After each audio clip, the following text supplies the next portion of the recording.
स्वागत है दोस्तों एक बार फिर से आपका अपने इस YouTube चैनल आरिस ब्लॉगर पे। और अगर आप ये वीडियो फेसबुक पे देख रहे हो तो फेसबुक पे मेरे जो भी दोस्त इस वीडियो को अभी देख रहे हैं सबसे रिक्वेस्ट है कि इस वीडियो को एंड तक जरूर देखना। उसके बाद आपके दिमाग में जो भी आता है कमेंट करके कमेंट बॉक्स में जरूर बताना। दोस्तों 18 मार्च 2023 खालिस्तानी सेपरेटिस्ट अमृतपाल सिंह चर्चा में आता है और अचानक ही जो है पूरे इंडिया में एक बवाल मच जाता है। और इसको हाईलाइट बनाने के लिए कहीं ना कहीं अगर देखा जाए तो इंडियन मीडिया और इंडियन गवर्नमेंट इन्होंने जो है बहुत ज़्यादा प्रचार किया है। 2400 घंटे उसके 100 एपिसोड उसके इंटरव्यू को चलाया गया और इस चीज़ को काफ़ी प्रमोट किया गया। तो कुछ लोगों की नज़र में जो है अमृतपाल एक हीरो बन गया और कुछ लोगों की नज़र में वो एक विलन बन गया। आइए जानते हैं डिटेल में कि आखिर में खालिस्तान आखिर में है क्या और ये प्रॉब्लम की शुरुआत कैसे होती है और अभी जो फिलहाल जो दुनिया भर में इस प्रॉब्लम की वजह से सिचुएशन है वो कैसी है। मैं आपको बता देता हूँ कि अभी फिलहाल कुछ दिन पहले ही जो लंदन में इंडिया की हाई कमीशन है वहाँ पे कुछ खालिस्तानी सपोर्टर ने इंडिया का जो फ्लैग था उसे हटा करके खालिस्तानी झंडा फहरा दिया। सैन फ्रांसिस्को में भी इस तरह की घटना देखने को मिली। इंडियन कॉन्सुलेट जो था वहाँ पर भी उन्होंने सेम कुछ इसी तरह की बुरी चीज़ को किया। इंडियन फ्लैग को हटा करके खालिस्तानी झंडा उन्होंने वहाँ पे फहरा दिया। और उसके बाद ऐसी देश भर में दुनिया भर में कम से कम 100 से ज़्यादा ऐसी प्रॉब्लम्स देखने को मिली, कनाडा में, ऑस्ट्रेलिया में, यूके में। लेकिन ऑस्ट्रेलिया और कैनेडियन का जो इन्वॉइस है उन्होंने साफ बोला है कि हम लोग जो है खालिस्तान को सपोर्ट नहीं करते हैं, हम यूनाइटेड इंडिया के साथ हैं। लेकिन इस प्रॉब्लम को हमें काफ़ी डिटेल में जाकर के जानना पड़ेगा क्योंकि इसका रीज़न ये है कि इंडिया में आपको पता है कि बॉलीवुड में ऐसी हज़ारों मूवी है जिसमें ऐसा दिखाया जाता है कि भाई जब समाज में कुछ गलत हो रहा है तो सडनली कोई एक बंदा जो है उठता है और वो एक सो कॉल्ड हीरो की तरह आकर के पूरी सोसाइटी को, पूरी कंट्री को, पूरे देश को बचाता है। जैसे कि शहंशाह में आप देख लो अमिताभ बच्चन को, उसके अलावा आप गब्बर में देख लो अक्षय कुमार को, ऐसी वो नाना पाटेकर को आप क्रांतिवीर में देख लो। ऐसी मूवीज़ को देख करके कहीं ना कहीं लोगों के मन में भी आता है कि क्यों ना, अगर कुछ भी गलत हो रहा है, उन्हें अगर गलत लगता है तो हमें उठ करके उस चीज़ के खिलाफ आवाज़ उठानी चाहिए। क्या ये सही है, क्या ये गलत है, इसको भी आगे अभी मैं आपको बताने वाला हूँ। और उसके अलावा एक और चीज़ कि जो खालिस्तानी सपोर्टर है उसमें सिर्फ पंजाब के जो यूथ है वही नहीं, आई थिंक कि 90% जो पंजाब के लोग हैं, जो सिख हैं, वो सपोर्ट नहीं करते हैं इस चीज़ को। लेकिन जो 10% जो उसके सपोर्टर हैं वो तो है ही पंजाब में। और उसके अलावा दुनिया भर में जो बाहर रहने वाली जो सिख कम्युनिटी है, आई थिंक कि वो भी बहुत ही पीसफुल कम्युनिटी है। लेकिन फिर भी कुछ ना कुछ जो लोग हैं, और इसके अलावा काफ़ी पंजाबी बड़े बड़े सिंगर जो इस चीज़ को सपोर्ट कर रहे हैं, काफ़ी सिंगर जो है उन्होंने तो ये भी मेंशन किया है कि we are not Indian, we are from Punjab. तो उनका मानना है कि भाई पंजाब एक अलग कंट्री है, पंजाब इंडिया का पार्ट नहीं है। और इसके अलावा काफ़ी बड़े बड़े पॉलिटिशियन भी जो है उन्होंने भी इस चीज़ को सपोर्ट किया है। जैसे इस वीडियो को गाइज मैंने आपको पहले बता देता हूँ, इस वीडियो को बनाने से पहले कम से कम मैंने 3 दिन तक रिसर्च किया है। मैं पूरी रात सोया नहीं हूँ क्योंकि एक बहुत ही सेंसिटिव ये टॉपिक है। अगर किसी के सेंटिमेंट इस पर हर्ट होते हैं इस वीडियो में तो उसके लिए मैं बिल्कुल भी रिस्पॉन्सिबल नहीं हूँ क्योंकि जो भी इन्फॉर्मेशन मैंने गैदर किया है ये व्हाट्सएप यूनिवर्सिटी से मैंने नहीं लिया है। तो अभी आगे जब मैं बढ़ूंगा तो आपको ये चीज़ें धीरे धीरे समझ में आने वाली है कि ये क्या प्रोपोगंडा अभी फैलाया जा रहा है। मैं ऐसी वीडियोस अक्सर नहीं बनाता हूँ लेकिन मेरे काफ़ी सिख फ्रेंड हैं, काफ़ी पंजाबी फ्रेंड्स हैं और काफ़ी लोगों के मैसेज भी आए कि सर अभी इंडिया में जो है सिचुएशन ऐसी है पंजाब में, तो वहाँ पे क्या है और ये खालिस्तान क्या है। और मेरे काफ़ी सारे दोस्त भी हैं, तो ये एक स्पेशल रिक्वेस्ट पे मैं एक वीडियो बना रहा हूँ। आई थिंक कि अगर इसमें कुछ गलती होती है तो मुझे माफ़ करना, लेकिन जहाँ तक है मैं कोशिश करूँगा कि आपको मैं बिल्कुल सटीक इन्फॉर्मेशन दूँ इस वीडियो में। तो गाइज यहाँ तक कि पंजाब के पॉलिटिशियन सिमरनजीत सिंह मान संगरूर से वो सिटिंग मेंबर ऑफ पार्लियामेंट हैं और इसी सीट से जो है भगवंत मान सिंह जी जो पंजाब के अभी सीएम है, चीफ मिनिस्टर, वो भी इसी सीट से आते थे। लेकिन जब वो सीएम बन गए तो ये सीट खाली थी और दोबारा वोटिंग की गई और सिमरनजीत सिंह मान जो है अभी इस सीट को होल्ड करते हैं और उन्होंने भी इस चीज़ को सपोर्ट किया है खालिस्तान को। तो ऐसे में देखा जाए तो कहीं ना कहीं इसमें एक बहुत ही बड़ा पॉलिटिकल एजेंडा भी है। लेकिन इसके पीछे का पूरा जो रीज़न है वो मैं आपको बताता हूँ कि है क्या। मैंने आपको जैसा कि अभी बताया है कि सिख जो कम्युनिटी है वो इस चीज़ को सपोर्ट नहीं करती है खालिस्तान को। लेकिन बहुत से लोगों का ये भी कहना है कि जो अमृतपाल सिंह है उसका पाकिस्तान से लिंक जुड़ा हुआ है, उसका जो है ISIS से कांटेक्ट है और उसका जो है लिंक जो है SST से भी जुड़ा हुआ है। ठीक है, जो इंटरनेशनल जो जितनी भी ये सीक्रेट सर्विस है, जो भी एजेंसीज हैं, उन सब के हवाले से मैंने ये न्यूज़ पता किया है कि उनके अकॉर्डिंग अमृतपाल सिंह जो है उसको हाईली ट्रेंड किया गया था जॉर्जिया में, और बिल्कुल उसके लिंक जो है पाकिस्तान से आई थिंक जुड़े हुए हैं, जो मेरे पास न्यूज़ है उसके अकॉर्डिंग। लेकिन कहीं ना कहीं हमें ये समझना पड़ेगा, क्या अगर उसके लिंक पाकिस्तान से नहीं जुड़े होते तो क्या हम अमृतपाल का जो भी स्टेटमेंट है, जो भी वो तर्क देता है, क्या वो वैलिड होता? जी नहीं, बिल्कुल नहीं होता, क्योंकि ये सिर्फ एक टॉपिक को घुमाने के लिए इसमें एक से एक कड़ियाँ जो है मिलाई जा रही हैं, लेकिन ऐसा रियलिटी में बिल्कुल भी नहीं है।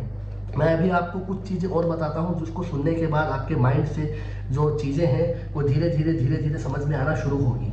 अमृतपाल का जो है कहना है कि जो हमारी जो लड़ाई है वो सरकार से है, और वो इसलिए है क्योंकि हमें एक अपनी अलग से कंट्री चाहिए। लेकिन ये चीज़ बिल्कुल भी वैलिड नहीं है। अभी फ़िलहाल कुछ दिन पहले जो है अमृतपाल के कुछ साथियों ने जो जेल में जाकर के अटैक कर दिया, और उसके अलावा अंजाना चौक अमृतसर में जाकर के उन्होंने अटैक कर दिया और अपने कुछ साथियों को वहाँ से छुड़ा लिया। जो उसका जो राइट हैंड था, एसोसिएट जिसको बोल सकते हैं, लवप्रीत सिंह, 8 सेकंड का वहाँ पे वॉयलेंस हुआ। तो अमृतपाल कहता है कि वो वॉयलेंस सिर्फ 8 सेकंड का था, और सिर्फ छोटा सा वॉयलेंस था। हथियार के साथ वहाँ पे काफ़ी लोग जाते हैं और जेल से अपने साथी को, लवप्रीत सिंह को लेकर के वो लोग आ जाते हैं। उनका कहना था कि पुलिस ने उसको बिना गलती के जो है अरेस्ट करके जेल में डाल दिया। मैं बिल्कुल मानता हूं कि इस बात में काफ़ी हद तक सच्चाई भी है। इंडियन प्रिजन की अगर मैंने पिछली रिपोर्ट्स तो देखी है, उनके अकॉर्डिंग 68% जो कैदी हैं जो जेल में रह रहे हैं, उन पे आज तक किसी तरह का केस क्लियर नहीं हुआ है, और ना ही उन पे किसी तरह का क्राइम जो है अभी तक ये वेरीफाई, गवर्नमेंट या कोर्ट या फिर जज ये चीज़ वेरीफाई कर पाए हैं कि वो वाकई में क्रिमिनल है। उन्हें सिर्फ शक के आधार पे जेल में रखा गया है। इसके आपको ढेरों एग्जाम्पल मिलेंगे। लेकिन क्या फिर भी ये सही है? अगर ऐसा होने लगा तब तो फिर लॉ एंड ऑर्डर की धज्जियां उड़ जाएंगी। कल को कोई भी बंदा 100 लोगों को जाकर के जेल को ब्रेक करके वहां से लेकर के किसी को भी आ जाएगा, फिर तो देश में कानून की कोई ज़रूरत भी नहीं रहेगी। लेकिन होता क्या है, मैं आपको बताता हूँ। अमृतपाल का कहना है कि जो हम वेपन कैरी करते हैं वो सिर्फ सेफ्टी के लिए करते हैं। ये बातें सुन करके जो आज की यूथ है उसे काफ़ी अच्छा लगेगा। उसका कहना है कि जो पंजाब है वहाँ पे सबसे ज़्यादा लोगों के पास लाइसेंस गन है, और पंजाब में क्राइम की रेट अगर देखा जाए उत्तर प्रदेश, मध्य प्रदेश, राजस्थान और बिहार को अगर कंपेयर करते हैं तो पंजाब काफ़ी नीचे है। पंजाब में देखा जाए तो क्राइम बहुत कम है, ठीक है। तो ये वो रीज़न देता है, तो इससे लोगों को लगता है कि ये काफ़ी हद तक सही है और हमें जो है वेपन कैरी करना चाहिए। लेकिन ये एक आधी सच्चाई है। पंजाब में यूज़ होने वाली जितनी भी गन है उसमें से 90% इलीगल वेपन्स होते हैं। जितने भी लाइसेंस वाले जो वेपन है जो गवर्नमेंट प्रोवाइड करती है जिनके लाइसेंस, वो तो कभी यूज़ ही नहीं होते हैं। तो उनकी आड़ में इलीगल वेपन को यूज़ किया जाता है। वो भी आपको ये आंकड़ा जो है स्क्रीन पे नज़र आ रहा है।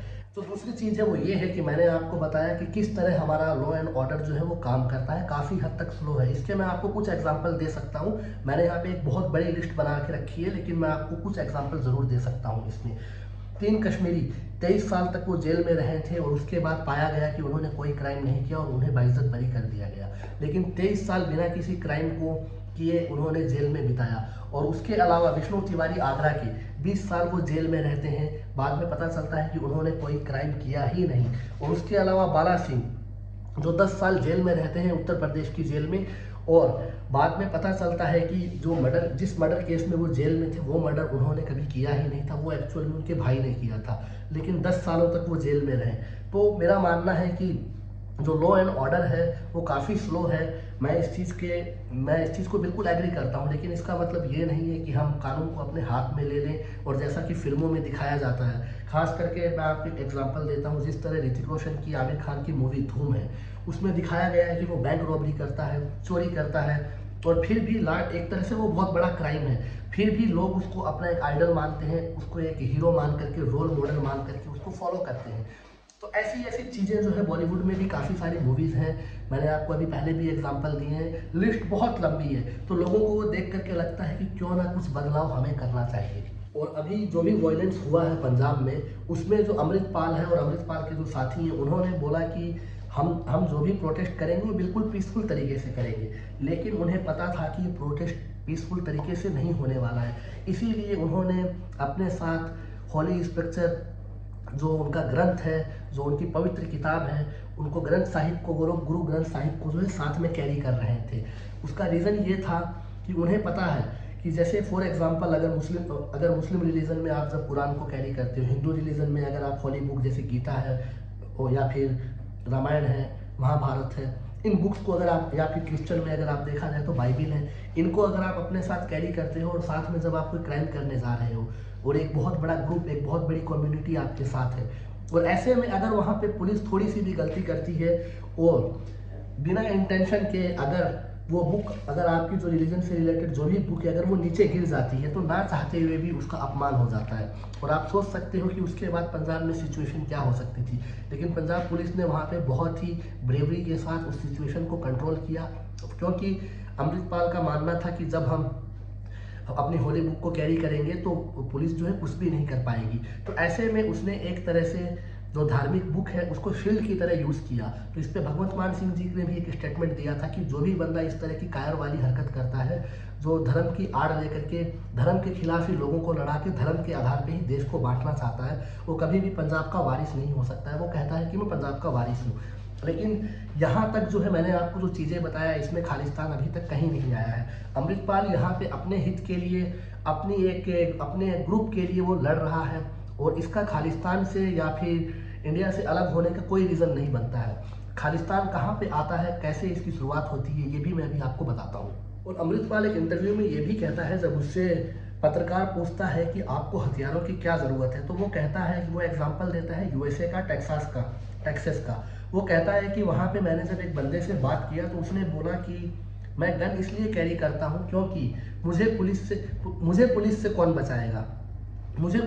बचाएगा, वो ऐसा बोलता है। आप खुद ज़रा सोचिए कि पुलिस भला क्यों किसी रैंडम पर्सन को, जो एक अपनी सोसाइटी में रह रहा है, अपनी रोज़मर्रा की डेली लाइफ में वो अपनी ज़िंदगी को स्पेंड कर रहा है, पुलिस भला क्यों उस पर अटैक करेगी? जब तक आप कोई क्रिमिनल ऑफेंस आप नहीं करते हो, आपने कोई क्राइम नहीं किया है, कोई पुलिस पागल तो नहीं है कि यूं ही किसी राह चलते को वो पकड़ करके पीटना शुरू कर देगी या फिर प्रिजन में डाल देगी या शूट कर देगी, और फिर मैं उसके पीछे ये तर्क देता हूँ कि मैं पुलिस से सेफ्टी के लिए गन रखता हूँ। तो मैं आपको बता देता हूँ कि यूएस में हर दो दिन में वहाँ पे मास शूटिंग होती है, और हर 2 दिन में एक बंदा वहाँ पे इस चक्कर में मारा जाता है। तो ऐसे में ये सब जो बातें हैं यूथ को सिर्फ बहकाने के लिए हैं, इधर उधर के एग्जाम्पल देना, लेकिन इसका ज़मीनी हकीकत से कहीं भी कोई लेना देना नहीं है। और उसका ये भी कहना है कि जो सिख गुरु थे हमारे, वो भी जब चलते थे अपने साथ में, तो जो होली स्क्रिप्चर बुक है वो उसको साथ में कैरी करते थे, लेकिन उन्होंने आज तक कभी भी किसी टेरिटरी के लिए, गुरु गोविंद सिंह जी ने जो है काफ़ी सारी जंग लड़ी है,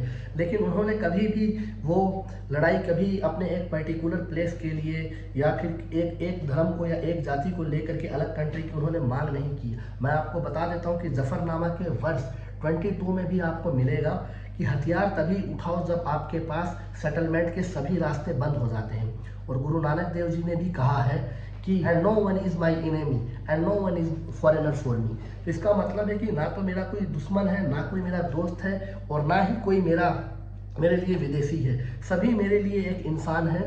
तो ऐसे आपको सिख रिलीजन में बहुत से स्लोगन मिल जाएंगे जिसमें कहीं पे भी ये नहीं दिखाया गया है कि रिलीजन के आधार पे आप अपने आप को अलग थलग करो और एक अलग कंट्री बनाओ। तो यहाँ तक जो है कहीं पे भी खालिस्तान नहीं आता है। लेकिन उसके पीछे एक और रीज़न है कि बहुत से लोग जो व्हाट्सएप यूनिवर्सिटी से ग्रेजुएटेड हैं, उनका कहना है, जैसे आप लोगों ने एक स्लोगन सुना होगा, लेकिन प्लीज़ इस पे आप लोग मेरे पे गुस्सा मत होना, ये आप उन पे जाकर के भड़ास निकालना जिन्होंने आज तक आपको कभी सही नॉलेज नहीं दिया है, ना ही आपको सही चीज़ें उन्होंने बताया है। मैंने भी इस लाइन को बोलने से पहले मैंने काफ़ी रिसर्च किया और गूगल पे भी वही भरा पड़ा था जो आप लोगों ने आज तक सुना है, लेकिन काफ़ी रिसर्च के बाद मुझे पता चला कि नहीं, जो हम लोगों ने सीखा है, जो हम लोगों ने पढ़ा है, जो हमें पढ़ाया गया है, जो हमें दिखाया गया है, वो बिल्कुल गलत है।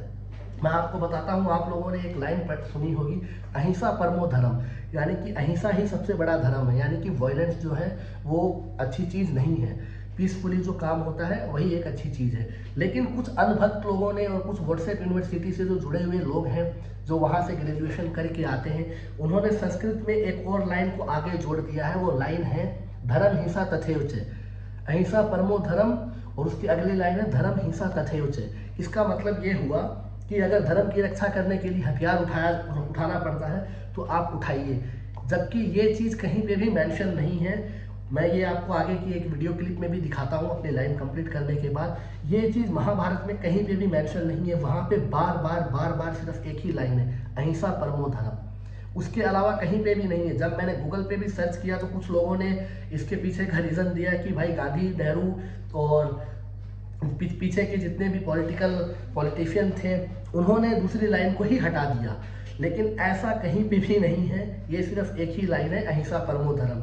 दूसरी लाइन आप अगर देखोगे तो आपको यूट्यूब पे भी ऐसे हजारों वीडियो मिलेंगे, क्योरा पे भी मिलेंगे, लेकिन इसका कोई ज़मीनी हकीकत कुछ भी नहीं है। दूसरी लाइन एग्जिस्ट ही नहीं करती है, ठीक है। कौन सी सेंट्रलाइज्ड कॉन्स्पिरेसी यूनिट है जो इतनी बड़ी बड़ी साजिशें करती है कि जो बात धर्म ग्रंथ में लिखी भी नहीं हुई है उसको संस्कृत में लिख करके उसको चारों तरफ व्हाट्सएप से और दूसरे जरियों से फैला देती है। तो इसी तरह ये भी बोलता है अमृतपाल भी कि जो जितने भी हमारे गुरु थे उन्होंने लड़ाइयाँ लड़ी है, वो वेपन कैरी करते थे, लेकिन हम आज उस सदी में नहीं जी रहे हैं, हम आज उस जमाने में नहीं जी रहे हैं। और आप खुद एक चीज़ सोचिए कि आज अगर इस तरह फिर बंगाल के लोग अगर डिमांड करते हैं कि हमें एक अलग कंट्री चाहिए, बिहार बोलता है कि हमें एक अलग कंट्री चाहिए, राजस्थान बोलता है कि हमें एक अलग कंट्री चाहिए, महाराष्ट्र के जो लोग हैं वो बोलते हैं कि हमें एक अलग मराठा लैंड चाहिए, तो ये चीज़ें तो बिल्कुल भी बेतुकी बातें हैं। इन चीज़ों का तो कोई लेना देना ही नहीं है।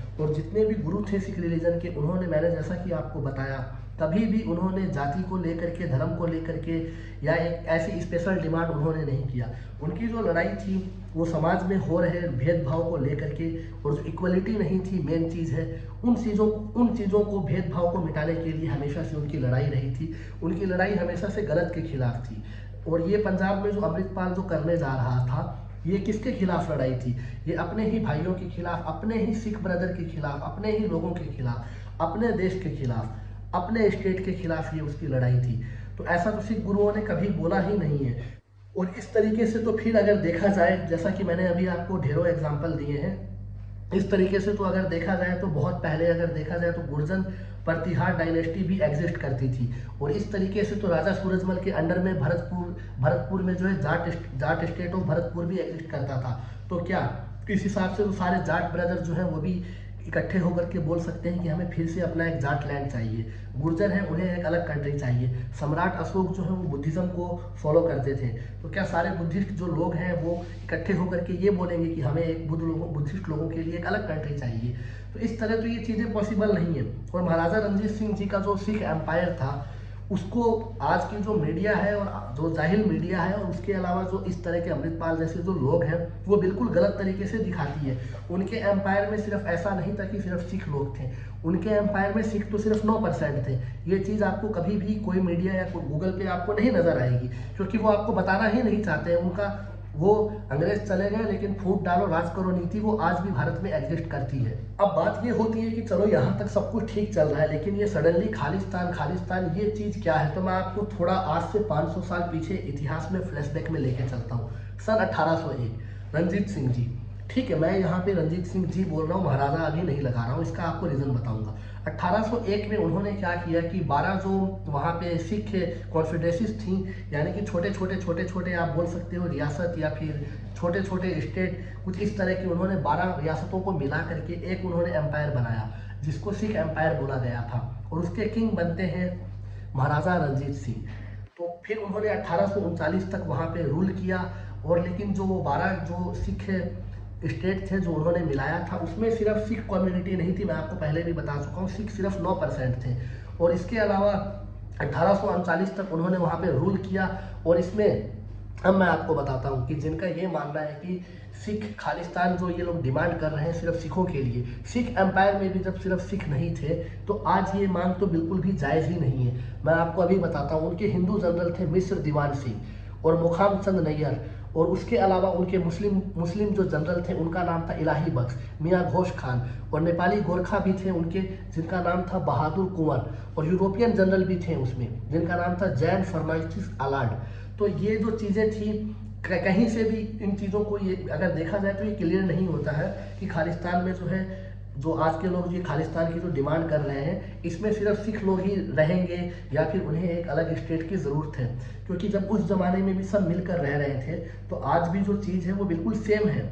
तो ऐसी चीज़ें जो है सिर्फ और सिर्फ लोगों को बदलने के लिए, लोगों को लड़ाने के लिए, भारत जो अखंड भारत है, जो यूनाइटेड इंडिया है, इसको सिर्फ तोड़ने की ये एक साजिश है। और महाराजा रणजीत सिंह जो थे, उन्होंने जो है हरमिंदर साहब के लिए भी गोल्ड दिया था, सोना दिया था, और उसके अलावा उन्होंने काशी विश्वनाथ के लिए भी जो है उन्होंने सोना दिया था टेम्पल बनाने के लिए। और उसके अलावा उन्होंने लाहौर में उस समय में 2 मस्जिद भी बनवाई थी।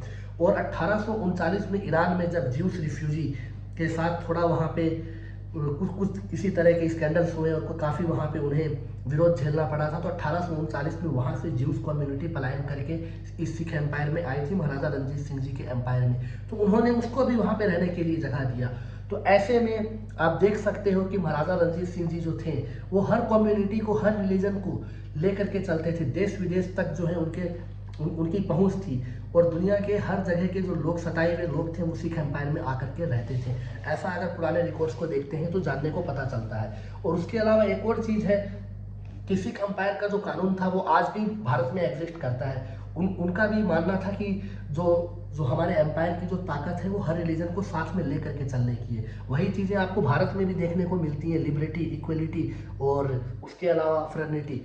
तो ये जो चीज़ें हैं आज भी चली आ रही हैं। तो फिर क्यों ये चीज़ें माइंड में आती हैं? खालिस्तान कहीं पे भी एग्जिस्ट नहीं करता है, और ये मांग सरासर गलत है। ये सब जो चीज़ें हैं बिल्कुल नॉर्मली चलती आ रही थी। उसके बाद जब सिख एम्पायर ख़त्म हुआ और 1940 में फिर ये जो खालिस्तान का जो मुद्दा है ये पहली बार जोरों शोरों से काफ़ी ऊपर उठा था। इसका रीज़न ये है कि 1940 में पंजाब को धर्म के आधार पर बांट दिया गया, रिलीजन के आधार पर जो है पंजाब को बांटा गया। और उसके बाद जो है उनकी जो डिमांड थी वो एक पंजाबी स्पीकिंग स्टेट बनाने की थी, एक अलग से स्टेट बनाने की थी। और 1955 में जो इंडिया की गवर्नमेंट थी, आज़ादी के बाद भारत आज़ाद हो चुका था 1947 में। उसके बाद 1955 में जो इंडियन गवर्नमेंट थी उन्होंने इस रिक्वेस्ट को जो है खारिज कर दिया। वक्त बदलता रहता है और ये डिमांड धीरे धीरे जोर पकड़ने लगती है। तो फाइनली इंडियन गवर्नमेंट डिसाइड करती है 1966 में, 1966 में इसको जो है एक्सेप्ट कर लिया जाता है और पंजाब और हरियाणा को अलग अलग कर दिया जाता है। तब तक पंजाब और हरियाणा सिर्फ एक स्टेट हुआ करता था। इसके ऊपर भी एक बहुत ही इंटरेस्टिंग, अगर देखा जाए तो हिस्ट्री को पास्ट में जाकर के एक बहुत अच्छी वीडियो बन सकती है। अगले वीडियो में मैं ज़रूर कोशिश करूँगा पंजाब और हरियाणा का पास्ट क्या था। और उसके अलावा 1973 में सब कुछ ठीक चल रहा था। उसके बाद पंजाब को, हरियाणा को जब अलग कर दिया गया, लेकिन 1973 में अकाली दल आनंदपुर रिजोल्यूशन सामने आता है। वो क्या था वो मैं आपको बताता हूँ। और उस रिजोल्यूशन में कहा जाता है कि पंजाब में हमें एक इंटरनल अलग से कानून चाहिए। इंडिया का जो कानून है हम उसे फॉलो नहीं करेंगे, कि स्पेशल स्टेट का दर्जा दिया जाए, और हम जो है यहाँ पे एक अपना अलग कानून बनाना चाहते हैं। तो जिसे बिल्कुल भी एक्सेप्ट नहीं किया गया और उस चीज़ को बिल्कुल कैंसिल कर दिया गया था। तो ये डिमांड बार बार उठती जा रही थी कि सब कुछ ठीक चल रहा था, लेकिन कुछ असामाजिक तत्व थे जो पंजाब में रहते हुए ही पंजाब के लिए एक अलग स्पेशल कानून चाहते थे, और वो बार बार वही दलील देते थे महाराजा रणजीत सिंह जी के टाइम की। और 1973 में जो इसको जो नाम दिया गया था, इस टॉपिक को वो दिया गया था इंटरनल कॉन्स्टिट्यूशन ऑफ पंजाब। उनका मानना था कि पंजाब में हमें एक अलग कानून चाहिए। और इन सब चीज़ों के पीछे जो नाम उस समय काफ़ी बढ़ चढ़ करके आ रहा था, जो उस समय यूथ के लिए, एक पंजाब की यूथ के लिए एक आइकॉन बन चुका था, आवाज़ बन चुका था, जिसका नाम था जरनैल सिंह भिंडरवाला। ठीक है, जरनैल सिंह भिंडरवाला की जो शुरू में जो चीज़ें थी वो बिल्कुल वैलिड थी। वो शराब के, बेरोजगारी के और ड्रग्स के खिलाफ अपनी आवाज़ उठा रहा था, वो चीज़ें बिल्कुल वैलिड थी। लेकिन जब उसने हथियार उठा लिया, वहाँ पर जा करके उसके जो सपोर्टर थे वो 2 धड़ों में बंट गए। कुछ सपोर्टर उससे अलग हो गए और कुछ सपोर्टर उसके साथ थे। तो ऐसे में फिर उस समय की जो पीएम थी इंडिया की, इंदिरा गांधी, उन्होंने एक डिसीजन लिया और उन्होंने बोला कि ऑपरेशन ब्लू स्टार किया जाए। और हरमिंदर साहब से जो मिलिटेंट हैं, जो जितने भी जो इसके ग्रुप के जो थे भिंडरवाला के, वो सब हरमिंदर साहब के अंदर छुप करके बैठे थे। तो ये कोई इनकी खालिस्तान सेपरेटिस्ट जो भी हैं, ये अमृतपाल हैं और इसके अलावा जो भी इसके समर्थक हैं, धर्म की आड़ लेना, धर्म को हमेशा शील्ड बना करके यूज़ करना इनके लिए कोई नई चीज़ नहीं है। शुरू से इनका जो रास्ता है वो उसी चीज़ों पे चला आ रहा है। जब इन्हें लगता है कि हम गलत हैं और हम जो है गलत कर रहे हैं, तब ये जा करके अपने आप को या तो फिर वो धार्मिक बुक का सहारा लेते हैं, या फिर वो जा करके अपने आप को गुरुद्वारों में छुपा लेते हैं। तो ऑपरेशन ब्लू स्टार जो है उन्होंने बोला कि किया जाए, और जो भी लोग अंदर छुपे हुए हैं उन सबको जो है पकड़ा जाए या फिर उन्हें अरेस्ट किया जाए और भिंडरवाला को न्यूट्रलाइज किया जाए। तो ऐसे में होता ये है कि ये जो ये जो मिशन था बिल्कुल सक्सेसफुल रहता है। लेकिन इसमें होता ये है कि हरमिंदर साहब को भी जो है थोड़ा डैमेज पहुंच जाता है, काफ़ी वहाँ पे नुकसान होता है, और उसके बाद देश में जो है बहुत बड़ा वायलेंस होता है, और काफ़ी जो हिंदू रिलीजन है, जो सिख रिलीजन है, इनके सेंटिमेंट जो है वो हर्ट होते हैं। और इसी के बाद आपको पता होगा कि इंदिरा गांधी को उन्हीं के 2 सिख बॉडीगार्ड जो हैं गोली मार के उनकी हत्या कर देते हैं। एक्चुअल में जब ये हुआ था, जब हरमिंदर साहब वाला ये ब्लू स्टार ऑपरेशन हुआ था, उसके बाद काफ़ी सारे जो लोग थे उन्होंने बोला था कि अब आपको सिखों पे ट्रस्ट नहीं करना चाहिए, आपको अपने बॉडीगार्ड हटा देना चाहिए। लेकिन इंदिरा गांधी ने उस समय ऐसा नहीं किया। उनका मानना था कि अगर ऐसा किया जाएगा तो इससे जो देश है वो और बंट जाएगा। लोगों को लगेगा कि जो इंडियन गवर्नमेंट है, जो अभी कांग्रेस की जो सरकार है, जो इंदिरा गांधी है, ये सिखों को सपोर्ट नहीं करती है, इनके मन में सिखों के लिए नफरत है। तो इसलिए उन्होंने ये चीज़ नहीं किया। लेकिन कुछ दिनों के बाद उनके 2 सिख बॉडीगार्ड ने उनकी हत्या कर दी। उसके बाद जो देश में काफ़ी जगह जगह जो है दंगे हुए, आगजनी हुई, और काफ़ी ज़्यादा जो वायलेंस क्रिएट हुआ था। और उस समय आई थिंक कि लगभग 8000 जो सिख कम्युनिटी के जो लोग हैं उन्हें मारा गया। 8000 से ज़्यादा सिख लोगों की जो है मौत होती है। और वहाँ पे जो भी खालिस्तानी सपोर्टर थे उनको भी काफ़ी अरेस्ट किया गया। और सिर्फ ऐसा ही नहीं है कि सिख लोगों की ही सिर्फ मौत हुई, वहाँ पे जितने भी खालिस्तानी सेपरेटिस्ट थे, जो समर्थक थे, भिंडरवाला के जो समर्थक थे, वो भी बहुत ज़्यादा एग्रेसिव हो गए थे, और उन्होंने भी रैंडम हिंदू लोगों को पकड़ करके मारना शुरू कर दिया। तो जो सिचुएशन थी देश में, वो उस समय में बहुत ही बुरी सिचुएशन हो गई थी। लेकिन और उस समय अगर देखा जाए तो फिर और भी बहुत बड़े बड़े इंसिडेंट हुए, जैसे 1986 में इसके बाद होशियारपुर में राइड्स हुई और फ्लाइट को हाईजैक किया गया। लेकिन उस समय पंजाब के तत्कालीन जो डीजीपी थे केपीएस गिल, उन्होंने बहुत ही सतर्कता से इस चीज़ को संभाला, और उन्होंने धीरे धीरे 1995 तक सिचुएशन को सब कुछ कंट्रोल कर लिया। जैसा पहले चल रहा था उन्होंने सब कुछ वैसा कर लिया। तो ये साबित हो गया था कि अगर धर्म के नाम पर जब अगर इंडिया को बांटने की कोशिश की जाएगी, वो साजिश हमेशा नाकाम रहेगी, और ये बिल्कुल गलत भी है। और ऐसे में अगर आपने हिस्ट्री जो मैंने आपको बताया है, कहीं पे भी ये चीज़ मेंशन नहीं है कि खालिस्तान की जो मांग है वो महाराजा रणजीत सिंह जी के ज़माने से चली आ रही है। नहीं, ऐसा बिल्कुल नहीं था। वो और उसके बाद जो आज की जो सिख कम्युनिटी है 99% आई थी, वो जो है यूनाइटेड इंडिया को सपोर्ट करती है, ना कि खालिस्तान को। और इसके अलावा जो दूसरी चीज़ है, मैं अभी आपको और बताता हूँ कि जब किसी देश को या किसी टेरिटरी को आपने धर्म के नाम पे बांटा है, उसका क्या हाल हुआ है, अभी मैं आपको वो भी थोड़ा बता देता हूँ। हमारा पड़ोसी देश पाकिस्तान, जिसे मुस्लिम लोगों के लिए बनाया गया था 1947 14 अगस्त में, आज वो कहाँ है, उसकी जीडीपी कहाँ है, उसकी इकोनॉमी कहाँ है, एजुकेशन में वो कहाँ है, हेल्थ केयर में वो कहाँ है, ये आप देख लीजिए। ये उन लोगों के भी मुंह पे तमाचा है जो हिंदू राष्ट्र की मांग करते हैं, जो गजवाए हिंद की, जो मुस्लिम राष्ट्र की मांग करते हैं, जो खालिस्तान की मांग करते हैं। ये चीज़ें बिल्कुल ही गलत है। इस चीज़ को जो आने वाली जनरेशन है उन्हें थोड़ा सोचना चाहिए कि ये जो चीज़ें हैं सिर्फ और सिर्फ आपको और पीछे लेकर के जाएंगी। इससे आपका देश तरक्की नहीं करेगा, काफ़ी पीछे चला जाएगा। अभी मैं आपको कुछ और एग्जांपल देता हूँ ऐसे देशों का जो कभी बहुत आगे हुआ करते थे, लेकिन जब वो देश किसी एक पर्टिकुलर मजहब को लेकर के उन्होंने अपनी पॉलिसी लागू किया, उसके बाद क्या हाल होता है। जैसे अगर देखा जाए तो 1970 में ईरान एक सेकुलर मुल्क हुआ करता था 1970 में, लेकिन 1979 में उन्होंने इस्लामिक के सो कॉल्ड रिवॉल्यूशन किया, यानी कि उन्होंने शरिया लॉ शायद वहाँ पे लागू किया। उसके बाद उसका हाल आपको पता है, आज ईरान कहाँ है। और इथोपिया अगर देखा जाता है तो इथोपिया में क्रिश्चियनिटी को जो है काफ़ी प्रमोट किया गया, और वो देश भी काफ़ी पीछे चला गया। और उसके अलावा अगर देखा जाए तो ज्यूस कम्युनिटी जो है जो इजराइल और फलस्तीन, अगर ये मैटर भी अगर सॉल्व हो जाता है तो दोनों कंट्री पीसफुली तरीके से रह सकती हैं। इससे मुझे याद आया कि ये अमृतपाल जो है, इसका कहना है कि हम भी बिल्कुल वैसा ही कर रहे हैं जैसा कि ज्यूस लोगों ने किया था, अपनी एक अलग कंट्री उन्होंने बनाया। लेकिन मैं फिर से एक चीज़ बताना चाहता हूँ, ज्यूस लोगों पे जो है यूरोप में सेकेंड वर्ल्ड वॉर के टाइम में हिटलर ने इतना नरसंहार किया था कि उनकी पॉपुलेशन ऑलमोस्ट ख़त्म हो गई थी। उन्हें शेल्टर में डाला गया, उन्हें गैस के चैम्बर में डाला गया, उन्हें बुरी तरह से मारा गया था। हिटलर को आज मैं खुद यूरोप में रहता हूँ, लेकिन मैंने जर्मनी में भी काफ़ी लोगों से बात किया। हिटलर को यहाँ कोई पसंद नहीं करता है, भले ही वो जर्मन का था, लेकिन उस ज़माने की सोच और आज की जो सोच है वो लोगों की काफ़ी अलग हो चुकी है। तो लेकिन आप खुद बताइए क्या क्या इंडिया में किसी भी तरह की प्रॉब्लम है सिख रिलीजन को या मुस्लिम रिलीजन को या किसी भी रिलीजन को? आई थिंक कि नहीं है। कुछ असामाजिक तत्व हैं जो थोड़ी सी चीज़ों को, चिंगारी को आग लगा करके उसका फ़ायदा उठाना चाहते हैं, सिर्फ और सिर्फ अपने फ़ायदे के लिए, अपनी राजनीति को चमकाने के लिए। तो ऐसे में आप खुद बताइए, मैं फिर से आपको बोलूँगा, जो सिख कम्युनिटी है, हिंदुस्तान उनका घर है। मैं यहाँ पे पंजाब नहीं बोल रहा हूँ, मैं हिंदुस्तान बोल रहा हूँ। इसका रीज़न क्या है, मैं अभी आपको वो भी आगे बताने वाला हूँ। और जो दूसरी चीज़ थी कि इजराइल और फ़लस्तीन का अगर मैटर ये सॉल्व हो जाता है तो दोनों कंट्री पीसफुली तरीके से साथ में रह सकती हैं। अब बात करते हैं उन कंट्रीज़ की जहाँ पे रिलीजन को लेकर के किसी तरह की कोई मतलब ही नहीं है, वो बिल्कुल 100% सेक्युलर कंट्री है, ना सिर्फ डॉक्यूमेंट्स में बल्कि प्रैक्टिकली। मैं भी आपको बताता हूँ वो सब कंट्रीज़ कौन सी हैं। डेनमार्क है, नॉर्वे है, स्वीडन है, जर्मनी है, जहाँ पे किसी भी तरह का रिलीजन को लेकर के ये नहीं है कि आप एक रिलीजन को सिर्फ प्रमोट करो और दूसरे रिलीजन को काफ़ी पीछे ले जाया जाए। और उसके अलावा अगर एशियन टाइगर्स की मैं बात करता हूँ, जिसमें आते हैं जापान, साउथ कोरिया और सिंगापुर, उसमें भी अगर देखा जाता है तो वहाँ पे दुनिया की हर कम्युनिटी रहती है। मैं सिंगापुर भी गया था, सिंगापुर मैंने काफ़ी लंबा टाइम स्पेंड किया है।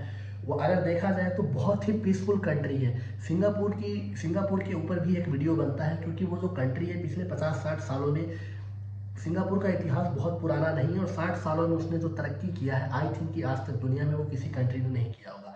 एक छोटी सी कंट्री है, दुनिया का सबसे खूबसूरत एयरपोर्ट भी उनका है, और बड़ी बड़ी कंपनीज जो हैं उनके इन्वेस्टर्स वहाँ पे हैं, उनकी बड़ी बड़ी हेड ऑफिस वहाँ पे हैं। ये सब क्यों हुआ ये मैं आपको आगे बताऊँगा। और यही अगर वहाँ के लोग, वहाँ पे मैं आपको बता देता हूँ, मलय लोग, तमिल लोग यानी इंडियन कम्युनिटी के साउथ इंडियन लोग वहाँ पे हैं, और उसके अलावा वहाँ पे चाइनीज़ लोग भी काफ़ी हैं, कोरियन भी हैं कुछ लोग, और उसके अलावा वहाँ पे अरेबिक लोग भी हैं, मुस्लिम कम्युनिटी भी है। और वहाँ की जो नेशनल लैंग्वेज है वो भी कम से कम 4 या 5 है, मलय है, तमिल है और शायद इंग्लिश है, और उसके अलावा मैंड्रियन चाइनीज़ भी है।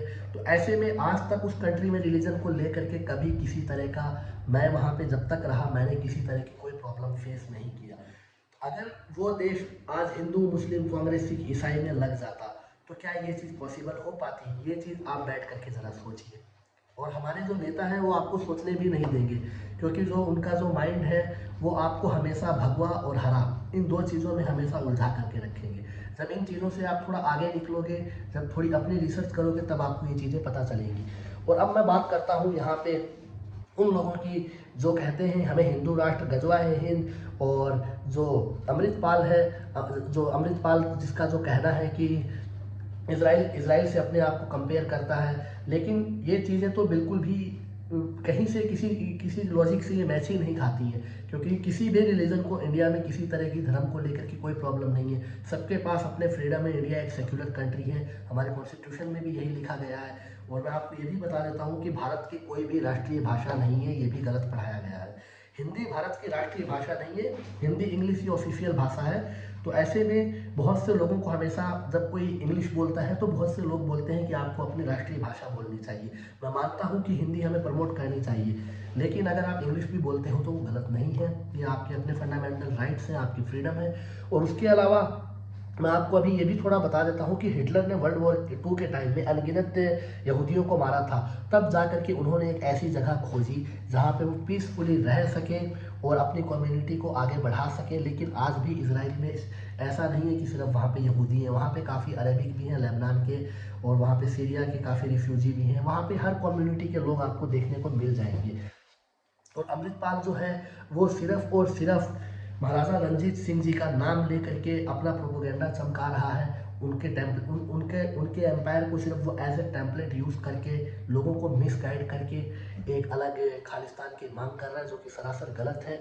आप लोगों की इसमें क्या राय है मुझे कमेंट करके कमेंट सेक्शन में ज़रूर बताना। उसके अलावा अगर देखा जाए तो मैंने आपको बोला था वीडियो के बीच में कि मैंने बोला है कि इंडिया जो है वो सिखों का घर है, सिर्फ पंजाब नहीं। इसका रीज़न ये है कि गुरु नानक देव साहब और उसके अलावा गुरु तेग बहादुर, ये जो है इन्होंने पूरे देश में जो है यात्रा की थी। इसीलिए पंच तत्व में से अगर देखा जाए तो 2 जो हैं वो पंजाब के बाहर हैं। एक जो है वो पटना साहिब जो है वो बिहार में, और जो दूसरा है महाराष्ट्र में। तो ऐसे में जो सिख कम्युनिटी है वो सिर्फ और सिर्फ पंजाब में नहीं है। सिख हमारे समाज का एक अहम हिस्सा है, भारत की इकोनॉमी का भी एक अहम हिस्सा है। आपको बता देता हूँ सिख कम्युनिटी जो है सबसे ज़्यादा टैक्स पे करती है। और अमृतपाल के जो कुछ पॉइंट्स हैं वो वैलिड भी हैं, जैसे कि उसका मानना है कि पंजाब में ड्रग्स को लेकर के कि बिलियन डॉलर की इंडस्ट्री है वहाँ पे, और उसके अलावा अल्कोहल को देखा जाए तो हर 3 में से 1 बंदा आज ड्रग्स में आपको मिलेगा, और उसके अलावा जॉब वहाँ पे नहीं मिल रही है, तो पलायन जो है काफ़ी सारे जो लोग हैं उनका एक ड्रीम बन चुका है पैदा होते ही कनाडा जाने का, यूके जाने का, यूएस जाने का। तो कुछ चीज़ें जो है वो वैलिड अपनी वैलिड पॉइंट रखता है, लेकिन उसके जो तरीके हैं वो बिल्कुल गलत हैं। लेकिन आपको फिर से सोचना है कि हमारे समाज में बहुत सी प्रॉब्लम एग्जिस्ट करती हैं, बहुत से स्टेट में दलित लोगों के साथ जो है अन्याय हो रहा है, काफ़ी सारे कोर्ट में जो केस हैं वो पेंडिंग पड़े हैं। इसका सॉल्यूशन क्या है? आई थिंक कि इसका सॉल्यूशन ये है कि पुलिस की जो ट्रेनिंग है उसे और स्ट्रिक्ट किया जाए, करप्शन को ख़त्म किया जाए। करप्शन ख़त्म करना सिर्फ गवर्नमेंट का काम नहीं है, आपका भी काम है। आपको जागरूक बनना पड़ेगा, एजुकेटेड बनना पड़ेगा, और उसके अलावा जो जज हैं इंडिया में उनकी संख्या को बढ़ाया जाए, और कोर्ट में जो जो वर्क प्रोसेस है उसे थोड़ा फास्ट किया जाए, तब जाकर के लोगों को सही समय पे न्याय मिलेगा, और लोगों का जब न्याय में विश्वास बढ़ेगा तो इस तरह के अमृतपाल आपको दोबारा कभी देखने को नहीं मिलेंगे। तो आई होप कि ये वीडियो आपको पसंद आई हो। अगर इस तरह के और भी इंटरेस्टिंग आपको वीडियोस चाहिए तो चैनल को सब्सक्राइब करना और बेल आइकन को प्रेस करना। जय हिंद।